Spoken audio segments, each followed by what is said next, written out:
Good morning, Year 3. It's Wednesday's lesson. So we're going to continue working on looking at the non-fiction texts, all to do with the Stone Age. And today we're going to finish off the task sheet that we started yesterday. So we're going to watch a couple of videos. Where there's one video on Stonehenge. So if you're the core and extension group, that video is for you to then complete your task sheet of all the information you have gathered over the last 2 lessons. And if you're the simplified group, then there is a video or 2 videos, 2 short videos about Skara Brae. If the core and extension group did a lot of work yesterday and have completed quite a lot of your task sheet, you may wish to watch all 3 videos to gain as much information as you can. But I'll leave that down to you to decide how much work you've got left to do on your task sheet today and how long the video is, and you decide whether you're going to watch all the videos or just the ones that you need. Equally the same, simplified group, you can skip through this video to get to the videos that talk about Skara Brae so that you can watch those ones. Right, I'm going to put on the first one, which is all about Stonehenge.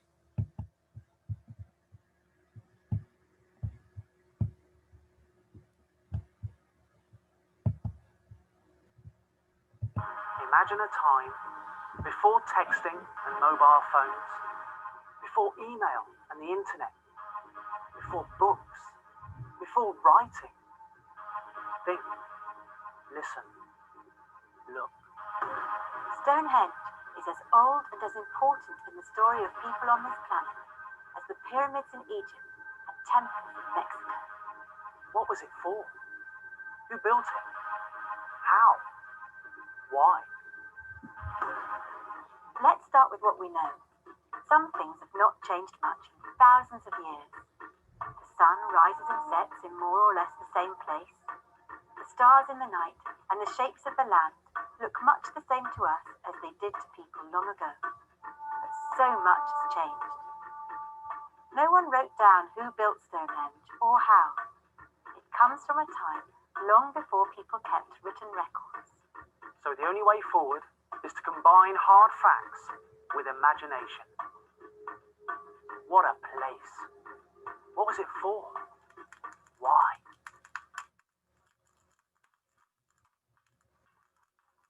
Archaeologists know that Stonehenge was built in stages. It is part of a much bigger site linked together by the River Avon. There are burial mounds and other prehistoric monuments nearby. The Cursus and the Avenue, Woodhenge and Durrington Walls. But if Stonehenge was built before anything got written down, how do they know this? What's the evidence? We can still see the great stones, banks and ditches, but archaeologists have found lots more evidence. Traces of buildings, tools and weapons, animal remains, human bones. So what does all this tell us? What we know. Stonehenge began life 5,000 years ago as a circular chalk bank and ditch. We call that a henge. It would have stood out gleaming white across the landscape. Today, there's just a soft shape in the grass. Within the bank was a circle of wooden posts or stones. All that remains are the marks of the deep holes where they stood. They found burned human bones in those holes. 500 years later, construction work began again. Huge stones, called sarsens, were stood up like 5 giant doorways in a horseshoe shape. Around these were built a circle of sarsen stones, holding up smaller stones to make a ring high above the ground. Finally, the smaller blue stones arrived. They were arranged to create another circle and horseshoe shape inside the massive sarsen stones. Where did they come from? How did they move them? Archaeologists believe that the sarsen stones came from the Marlborough Downs about 19 miles away. They think the stones were dragged on wooden sledges. It would have taken a team of about 200 people at least 12 days to shift one stone. blue stones came from even further away, about 150 miles from South Wales. That's a really long way. Those are really heavy stones. How on earth did they do it? Maybe the blue stones came from Wales overland. Perhaps they used the sea and the rivers. We don't know for certain. They didn't have trucks, or cranes, or diggers. They didn't even have horses. How did they get those stones upright and linked up? What a feat of engineering. Their only tools were made from wood, stone and bone. Archaeologists think that the stones were slid into the hole and rested at an angle and then pulled into place. They might have used plants to make the rope.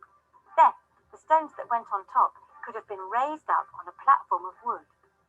Serious organisation and expert knowledge was needed to get the stones up and in the right place.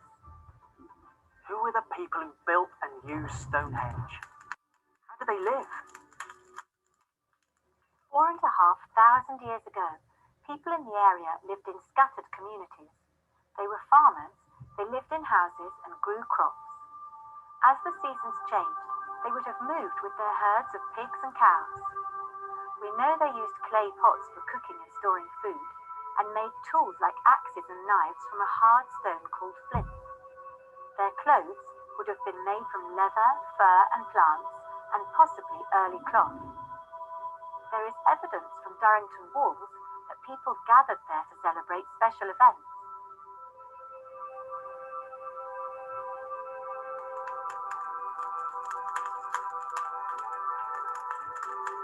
So why was Stonehenge built? And why did people gather there? Was it to see a sunrise, the moon, or something else in the sky through the shapes in the stones? There are many ideas.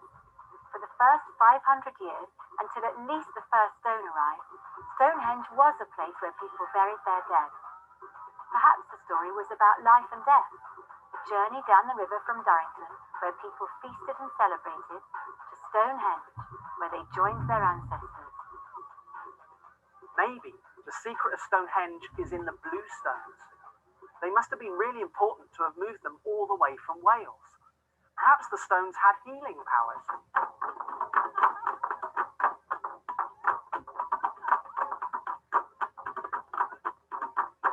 The cycle of the seasons would have been very important. We know that the stones were arranged to frame the sun at special days in the year, for the midsummer sunrise and the midwinter sunset. In the short, cold days of winter, food supplies grew low. How could people be certain that light and warmth would return? Is this why Stonehenge was important? To mark not the longest day, but the shortest, when the year turned from dark to light, and there was hope for new life.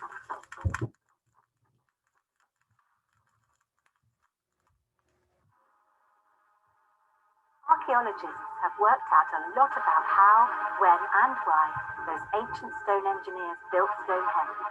But there is still much we don't know, and the detective work continues. What do you think? Why do you think Stonehenge was built? What does it mean to you? As you go out into the landscape, it may be hard to see more than big old stones. But stop for just a moment. Try to imagine what it was once like long ago. There were people here not so different from you. Imagine yourself here all those years ago.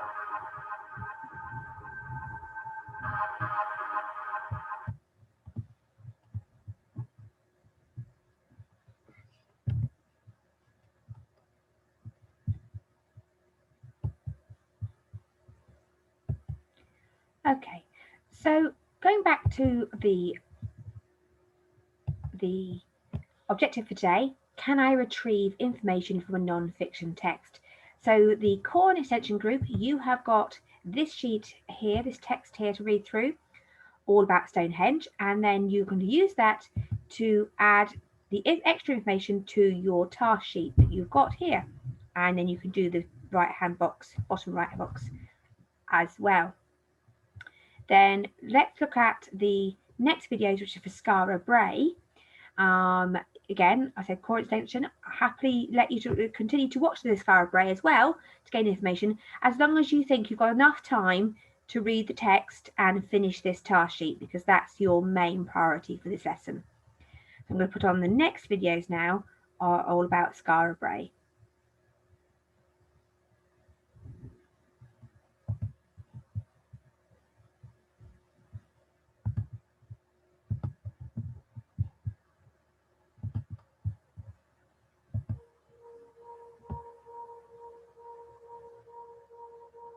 I'm Sarah Jane Grieve, and I'm an Arcadian historian, and my ancestors lived in a village like this 5,000 years ago.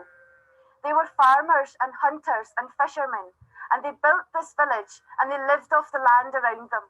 Skara Brae is a village built inside a midden. A midden is garden compost and bones and pieces of pottery and pieces of shell that are all piled up together into a mound. And then when the mound has been there for a long time, they dug into the mound and then stone lined the circles that they dug into the mound, and these became the houses within the village. They planned the village from the very beginning so that there would be a passageway leading directly through the village, and then the houses would lead off from either side. The houses, therefore, were almost like being underground, and the midden, or the compost, kept them warm and kept out all the drafts from the wind in the winter. The passageway certainly was roofed over by stones, but the houses themselves, we think, would have been roofed with wooden beams, then with skins over the beams, and then possibly heather thatch or turf on top to form a lining. We think that during the summertime and during the daytime, the people wouldn't have been in the village at all, but they would have worked outside the village and in fact on top of it, on these areas that you can see between the houses. And that only in the winter time, when it was very cold and dark, and in the evenings, would they then go inside the houses. The village was eventually abandoned because the sand came in from the sea and filled in the houses and covered them over, preserving them.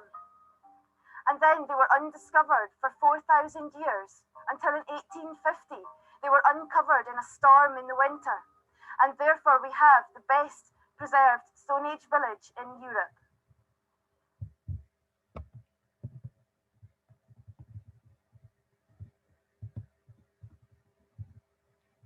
And video 2 for Skara Brae.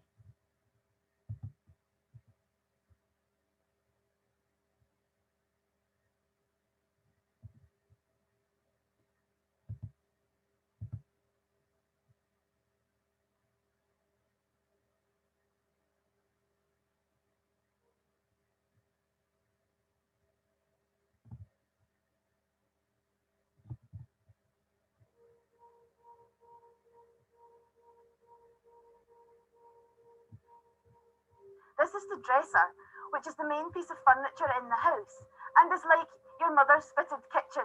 This is where they would have kept the meat and the fish, and some pottery vessels possibly holding grain and berries, and also where they might have kept precious objects like necklaces and jewellery.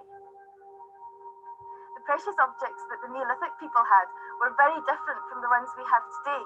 They had no glass and no metal, so they made things out of stone and bone.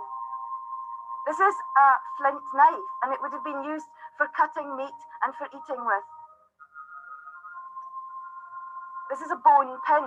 They would have used this to fasten their clothes together instead of using buttons or zips. This is a necklace which is all made out of bone and teeth. They would have made each of the beads separately by carving a hole down through the middle of the bead and then stringing them all together.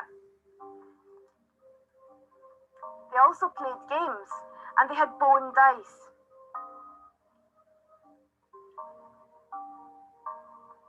The other thing they made out of bone and antler were big hammers. As well as bone, they also had pottery, and most of their vessels and pots were made out of this. And this is an example of what it may have looked like. And this is the bed. There's 2 beds in each of the houses, and you can see that they're lined with stone on the outside. The the stone would have got really warm from the fire, so that when you went into the bed, it would have been warm on the inside.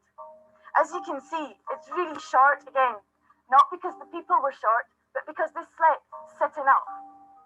And there wouldn't just have been one person in this bed, maybe 2 or 3 people would have slept in it.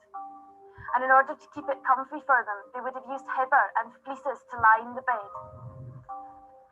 There's also these stones here, which we think might have held a canopy or a skin which would have stopped bugs and drips coming down from the roof and landing on top of the people while they slept. These small alcoves here are like small storage areas, and it might be where they put the equivalent of their bedside book. Up until 1850, people also slept in beds, very like the ones we find in this house. Many of the houses have small rooms off the main room of the house.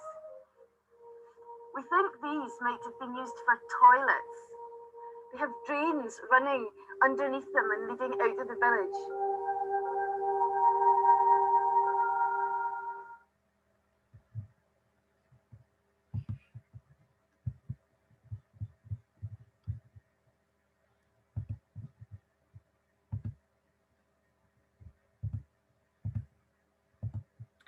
Okay, completely blows your mind to think about how many years ago we're talking about, and they actually had the dice just like we use today, with the dots carved out and the same shape, cube shape, but made out of bone. Wow. So hopefully those videos have really helped you to get more information about how the Stone Age people lived. We are very lucky not to be that far away from Stonehenge. You may have already had a chance to go there and see the beautiful, huge stones that are there. And certainly whenever we drive past on the way, if we're on the way to holiday down in Devon or Cornwall, we use the A303, we always give Stonehenge a bit of a wave as we go past and look out for it. And then the Skara Brae in Scotland, another example of how they would have lived. And so much we can learn from excavating and digging in these areas to find out.